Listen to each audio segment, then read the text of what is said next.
Hello, everyone. I wanted to talk about some things today regarding, I wanted to kind of take today to talk about some more positive things, some things that I've been working on, and improvements that I've been trying to make in my life recently.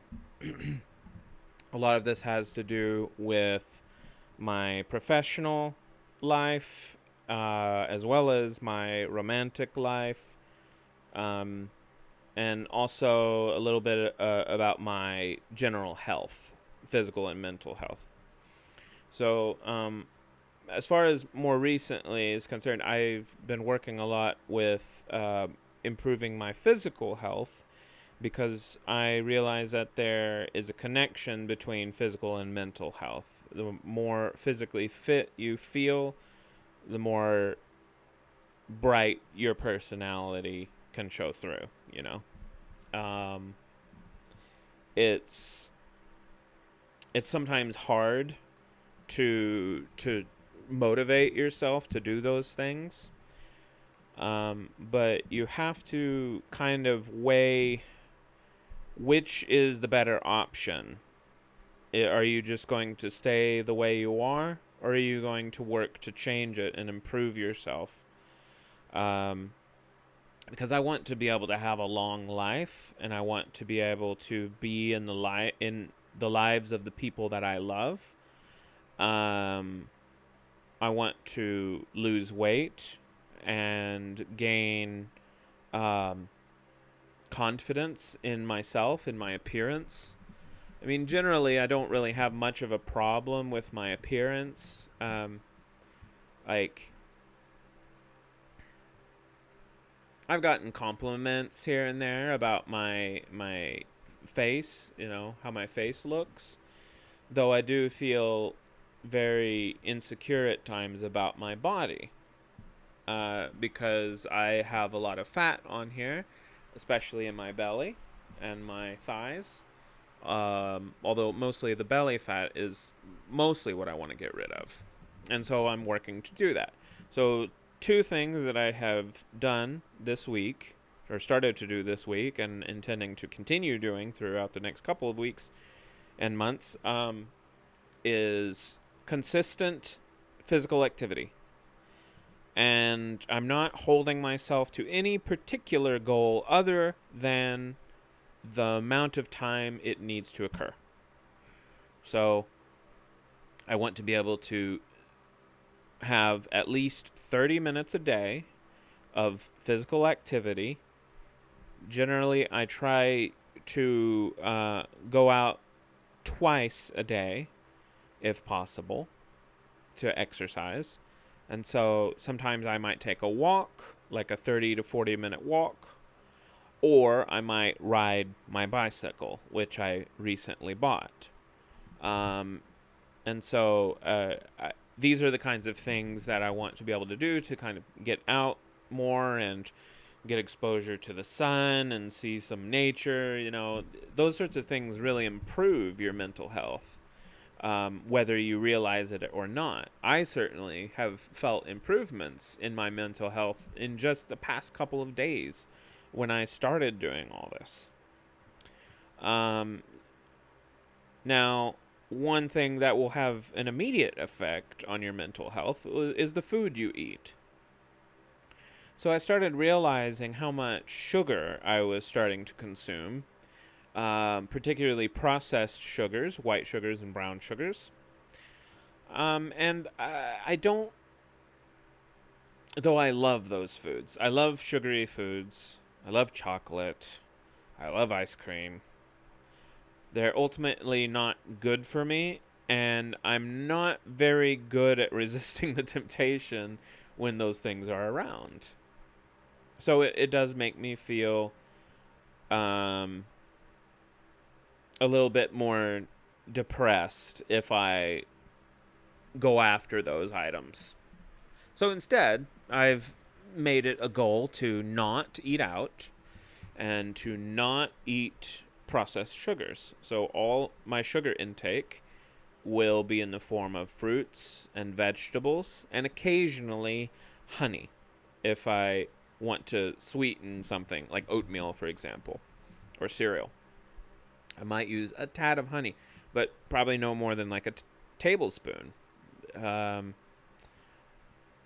so these are some things that I'm trying to do day by day to improve on myself, my physical and mental health.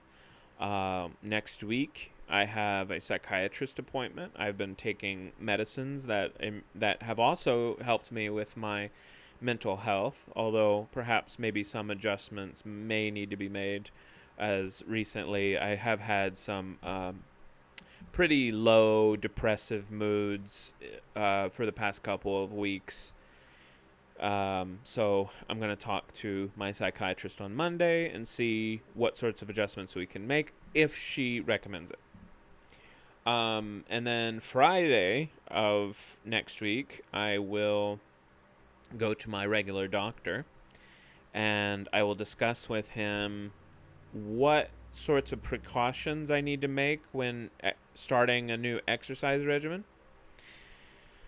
Because I've noticed that sometimes even the smallest of physical activities or the shortest ones can make me feel winded. Like if I do a sprint for like more than 5 seconds or so, I'm gonna be just kind of breathing and huffing and puffing, and I don't want to feel like that all the time. That's miserable.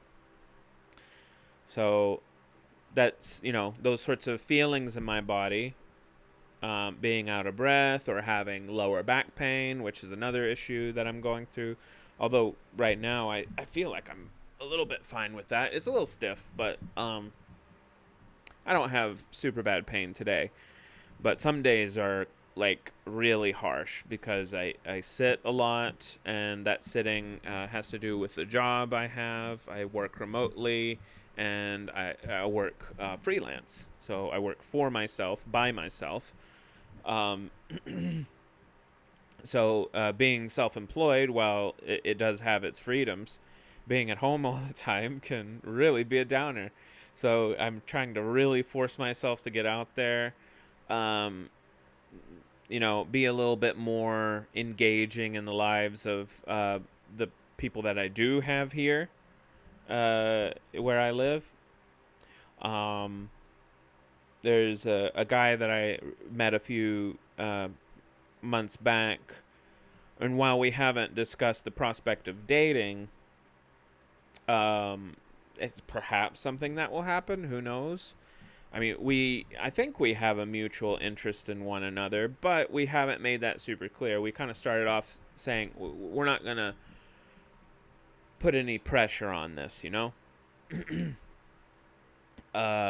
we're just going to start out as friends and see where things go, if it goes anywhere. And I think that's a healthier way to start out in a relationship because when I first started dating, I often went to sex as the first interaction with that person. And part of that was when I was younger, I often became very lonely and depressed about the fact that I wasn't finding any romantic partners in my high school years. But that also had to do partially with my sexuality coming out toward the end of high school as well. It was a little bit difficult there, although I wasn't in the worst situation by any means. Most people were pretty respectful about it, despite me coming from a small town. But yeah, I've realized the way that I've dealt with relationships is not the healthiest way to deal with relationships. Um, because for me, any sexual contact with a person is going to stir up feelings for that person. I have found that sometimes I can fall in love very easily with people. And sometimes it's like completely unintentional. It wasn't necessarily my goal to connect with that person in that particular way, but it happened, and it did not always go my way. I have often gotten my hopes up about relationships only for them to eventually fail. Because I was looking at the end goal, basically. Um, Having consistent sexual relationship with a person, building that relationship with trust and intimacy, and then eventually marriage. Um, the person who I've referred to often as my best friend is a person I would have married had the circumstances been different. But unfortunately, we had lived too far away and still live way too far away, but we stay in contact. And that's still important to me. It's still important that we do stay in contact with one another because we have had such a tremendous impact on each other's lives. He's taught me how to be more caring and selfless, and I think I have helped him understand, better ways to communicate. And he's done that for me too. I mean, it's hard for me to say on his behalf exactly what what I've done for him, but yeah, only he could tell that. In any case, we have supported each other for so long. I've known him for 10 years now. We dated from about 2015 until 2021, I believe it was. Um, yeah, 2015 to 2021, I'm pretty sure. In any case, we had our ups and downs through the entire relationship, but we learned. That's the most important thing about having a relationship with somebody is not the strict sexual contact, but what you can learn from that person, what you can share together, um, general companionship. That's something that we all strive for in life. And it's something that I want very badly, but it's also something that I don't want to rush. Not anymore. Because in my previous experiences, rushing things or jumping to conclusions or fantasizing too much can really fuck with your expectations. And it's not fair for that person to hold them to that standard, even if you haven't really had that discussion. It's not fair to yourself either. So showing yourself a little bit of self-compassion is important, and analyzing your emotions bit by bit. Is this the person that I want to be with?